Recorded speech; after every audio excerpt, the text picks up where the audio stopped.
Blue Spider Lily. Mm-hmm. So we got like the family who's holding this is in hiding still, right? Yes, and the first time I think we heard about it was when Muzan was pretending to be a small child. I believe so, and doing research. Yes. If I had to make a guess, it would make it so that demons would have the ability to be out during the day. That would be my best guess. I want to go back. I mean, and I just wonder if Muzan said why he was looking for it. I'm sure he did say In which? why he was looking for it back when he was a kid. Version of himself researching it. I think it's when Akaza showed up at whatever house Muzan was living at, and Akaza showed up outside of the house. I want to say that was at the end of Mugen Train. End of like the Mugen Train arc. Yeah. I could be wrong, but it kind of, I feel like it was. Or maybe the next episode after it. It might have been an after credit to the... It was in there somewhere. It was somewhere. And I remember a shot of seeing, I think, a book with a depiction of it. Yes. I was unable to locate the Blue Spider Lily. Akaza was looking for it. Okay. And I will continue to do the utmost. And that's when Muzan was like, you know... It doesn't matter if you dispose of one Hashira, that means nothing to me, basically. So we don't know why he's looking for it. He doesn't say. I'm seeing if he did beforehand when he was reading the books. Okay. I think all we got that it was like some powerful thing that he wants to obtain and needs to obtain, and which leads me to believe that it could be the thing that would turn the tides even further and potentially wipe out the Demon Slayer Corps. Which could possibly be protecting the demons from the sun.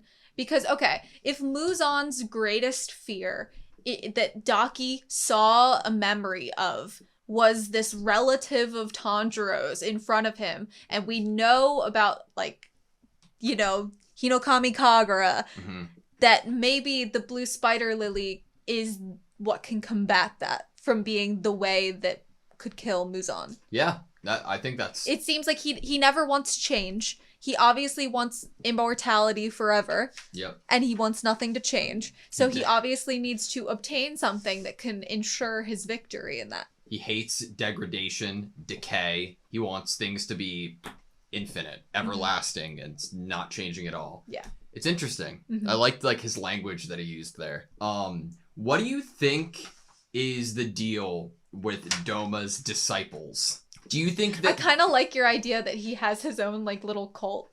Do you think that they're, like... I don't know. Do you think that they're demons? Do you think that they're humans? I don't know, because he could also... He could have this little cult that thinks of him as, like, a god. Yeah. Like, figure. I could totally see that. It was really interesting. He had, like, a hat that he put on. And I'm like, why are you covering such the cool addition to your hair? Okay. Last talking about, like, the whole Kokushibo at the moment. Why could... Tanjiro dream of this interaction? Do you like it? Obviously has to be somewhat real, right? Oh yeah, I 100% believe this scene was real. And why was Tanjiro able to like dream of it? Well, Tanjiro's family connections are really, really strong. Yeah. That's what I'm gonna go with. Especially with what happened throughout first season and then even in season 2, that his family members appeared to both him and Nezuko, you know, in order to push them forward and get them out of tough situations. Yeah. I mean, so maybe it's just the family connection is really strong with this family. How much more vague could you get than I failed to protect anything that was important to me, and throughout my life I was unable to do what I was supposed to do. It is very vague, yeah. But like we could attach that to anything, like the whole, like what you were just talking about, like if it was a family ancestor who had turned into the demon and that's what they were trying to do, you know, to wipe them out and event, you know, remove the blemish or stain on their history or family line. I have to assume that this character's a demon slayer though. Yeah. Because of the sword. It looks like a black Nichiren sword with a gold grip. And then obviously we get the shot of all of the other Hashira basically standing behind him. Yeah. And then Tanjiro is waking up so sad, so sad. I don't know, man. It's so interesting. I like live for the lore. Little sidebar. This episode looked amazing. All like the animation, the compositing, like everything not just so the good. Infinity Castle. Yeah. Obviously that was Amazing. It's amazing to start out with. But I think I definitely appreciated that there was a good, healthy amount of comedic moments in this introduction to this season. I think that that's one of the things that I like about this series, is that while there is awesome fights and great animation and cool character design, a cool concept of like demons and demon slayers, and all that's awesome, but little comedic energy to show off and showcase why the personalities of these characters are so endearing. Yep. It's something I also appreciate, because then it makes it so you want to cheer them on even more, and you don't want anything bad to happen to them because they're so endearing, and you want to hug them and keep them safe because they're just so adorable and funny. Yeah, 2 months a coma. Like, In it's a not coma that for 2 surprising, months. I guess. But Yeah, like, I mean, by the injuries, Yeah. I'm not surprised that all of them were at least in a coma for a month, it seems. Didn't you also feel like there was more of a focus on those two relationships between Tanjiro and Kenao, and then Inosuke and how do you say it? Owie? Aoi? Ow? Ow? Yeah, Ow? maybe. But didn't you feel like Could there be was like wrong. a little bit more focus on that? Ow started crying, talking about Inosuke before Yeah. they realized that Inosuke was overhead. So, yes, and then Kanao obviously smile. spoke up, like, about Tanjiro being asleep. Yeah. And just the dropping of the vase, she was obviously bringing flowers into his room, which is the sweetest thing ever. And we know with the coin toss, the coin flip, that obviously, how could she not have immediately fallen in love with Tanjiro after that? But we also know that it's pretty easy for a lot of people to fall in love with Tanjiro. Yeah. We saw that in this episode, that That's true. he has a way with people Yeah. and getting into their hearts. I think that Inosuke being on the ceiling was one of the best moments of the episode. I loved it. Good. I did want to talk about, like you just said, falling in love with Tanjiro. The character I fell in love with the most, Goto, hands down, best character in the show now. I just like, I love his like his devotion, consistency, and how he's always like interacting with Tanjiro in like in all these tragedies and tragic events that are occurring. And he goes about his day and wants to bring him treats for his sense of smell to maybe wake him up. You know, like he's like, I don't know, he's a hard worker. I love him. It was like a better version of Tanjiro's love for Murata when we came to Shinobu's house, or this place last time after the spider family, basically. Yeah. So yeah, I love the 23 years old, and these children have far surpassed him. He's an old man in this world. He's an old man in this world. It's hard to live here. You know, if you're putting yourself as a Kakushi or a demon slayer themselves, you're putting yourself like in the front lines of death. I mean, you're literally carrying around people for all day, every day. I over love how mountains. complicated the route is to get to the Swordsmith You Village, just but got on, also like, the everyone- Master's like palace Yeah. too. It makes a lot of sense though. Like, why would you want it to be that that easy to find? You'd need it to be that complex. So now, like, all I can imagine is that when we got Tanjiro arriving to the Master's mansion and all the Hashira were there, now I have this image in my head of all of these. What are they called? Kakushi, with every single one of them having a different Hashira on their back, all running to the mansion for this meeting. I mean, maybe once you're a Hashira, you get special permission to arrive on your own, and know the location, possibly. How are the upper ranks going to get there? Are they going to be able to just be teleported? Are they going to just be so good that they're able to find their own way? Are they going to follow somebody there? You know? Do they torture someone to find out the location? That's also possible. That sounds awful. I mean, yes, it sounds awful, but it's believable at the same time. You are right. So we all went our separate ways, and then learned that Zenitsu is in a land far away, you know, crying there, and maybe being very loud, being a little annoying to his fellow swordsmen. And we get to the Swordsmith Village. I feel really bad for Haganesuka. I understand why he gets very irritated now when his swords break, whether it is or is not his fault, like depending on who you ask, you know. Because he's gonna get punished for it. Yeah. Even if he doesn't think it's his fault, and he thinks Where do you think he's at? Standing underneath a waterfall. I in my mind, he's in a cave somewhere. Maybe in a cave somewhere in the woods, but he's fashioned like a makeshift dummy Tanjiro that he's just like staring at and taking his rage out on. He has a Tanjiro voodoo doll. Yeah, exactly. I love it. So what do you think of the Swordsmith Village? Very quaint and cute and a sweet location, and as soon as you said that you hope a battle doesn't happen there, all I could think about was the destruction that happened to the entertainment district. Yeah. So yes, I completely do not want a battle to happen here because it is a very cute, sweet village that seems like a really great place to relax and rejuvenate with the hot spring. Do you think any of the swordsmiths can fight? Like, part of me wishes that we could watch the chief, this like little chief, suit up and like, you know, kick some ass. I would assume they would have to be able to protect their own village when the village itself is so important. Yeah. So I would think that they'd be talented swordsmen themselves. Yeah. He gave Hageneska his name, Hotaru. Hotaru. So cute, right? Mm-hmm. And then a little bit after that is when we were introduced to Mitsuri. Yes. Cool, interesting character. You know, I like the depth that they're already putting into her, and yeah, she just seems really cool. Do you think that there's a secret weapon in the village?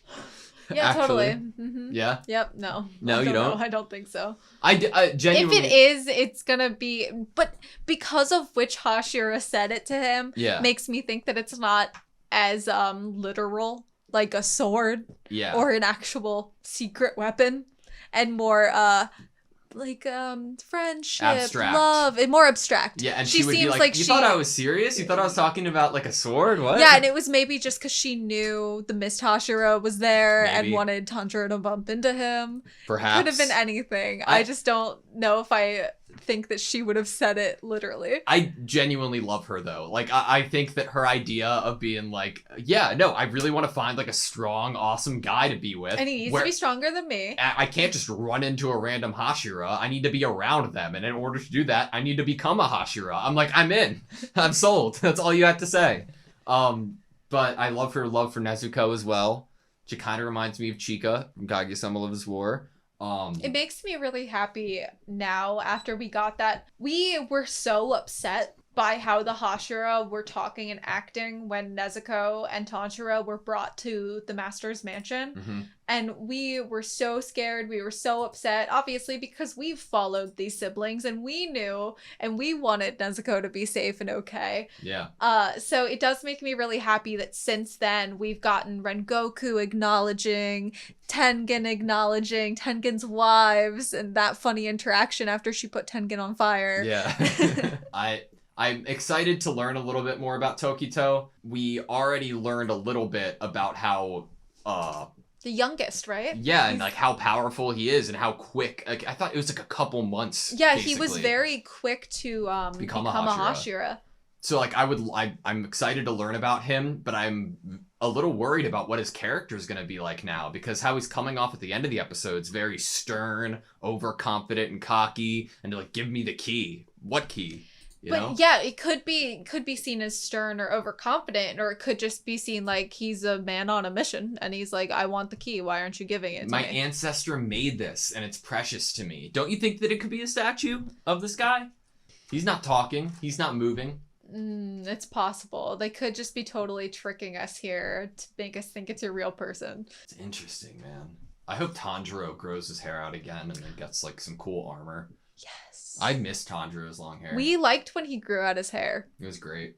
I loved it so much. But hey, he doesn't need it. He makes everybody who he meets fall in love with him just by his words. I'm really happy to be back watching this. It still feels like a little surreal. Like I can't believe we just watched a new episode of Demon Slayer. You know what I mean? And it obviously fits for Sundays perfectly. There's something about watching Demon Slayer on Sundays that I think is the perfect day of the week to watch Demon Slayer. We did think that it was going to come out at like early. 8 a.m. We thought or it 9 was going to a.m. be our early. time. So this was a surprise. Yeah. The time was a surprise. But it's the time of my life watching this show. I just feel so like, I don't know, man. I don't know how to describe it. It's like nostalgic. Comfortable. Almost. Yeah. That's why I said that Sunday, I mean, if it was the morning, it would have probably fit even better for that nostalgia kind of feeling. You know what it's like in my head, when I was like first watching Dragon Ball Z as a kid, like in my head, it's replayed as like the craziest animation, the best storytelling, the most intense thing ever. And then when I go back and rewatch it, I'm like, that's my nostalgia talking, like for a lot of it. But with this, it's like real. Like it's actually that like insane and intense and so good and beautiful, like a perfect work of art. I just love it. It's so cool. All right, that's all I have. Can all of the episodes be 40 minutes? Please. I'm gonna hate going back to like 22. This didn't even, honestly, like, I didn't even notice that it was long because I was so into it, but now I'm like, can all of them be this long? Yep, I'm with you. We didn't even talk about the naked Genya moment with Tanjiro. You can't. I thought, honestly, Tanjiro was onto something with thinking that the perfect time for bonding with someone that's difficult to bond with was nakedness. That's what Mitsuri thought too, apparently. So, but nope, Genya's just not friendly. He's out there doing his own. I wonder if Genya, brother, the possibility. Maybe he kidnapped Haganeska. Maybe both of them are hanging out in the woods somewhere. Yep. I could see him being like a hunter-gatherer that doesn't want to live in this nice room that they have prepared for him, and he might just like be in a cave somewhere. I think we hunting for his own food. On Rengoku's death, we got to look at him and the Wind Hashira, and they were both in the woods. Mm-hmm. I wonder what happened between like the whole brother sibling thing too to make them so against each other.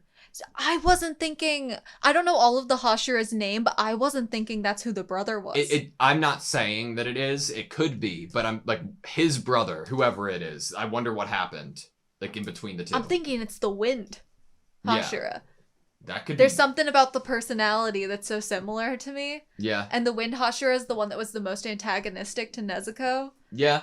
Oh, maybe. They do kind of have similar, like, haircuts. No, I don't know. They have similar vibes, the eyes, there's something about it that's, as soon as we heard a name and heard Hashira possibility, I don't know all of the Hashira's names, because we got them briefly. And we were also, like, awestruck of, oh my god, we're with Tanjiro meeting all the Hashira. We lost our notebooks during a move. We have to use new notebooks without our previous notes. But my guess is the Wind Hashira. Yep. God, that's gonna be an arc when we get to like hang out with him. I mean, especially because we so disliked him when we met him. Yeah. That those are the brothers. All right, that's all I have to do. Yes. Thank you guys so much for watching this video. Please like, comment, and subscribe, and we hope to see you next time.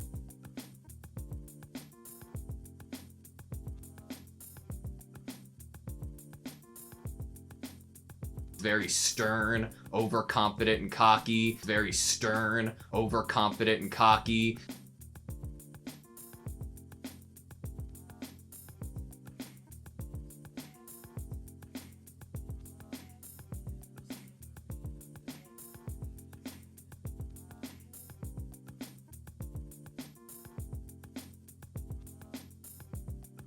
Very stern. Very stern,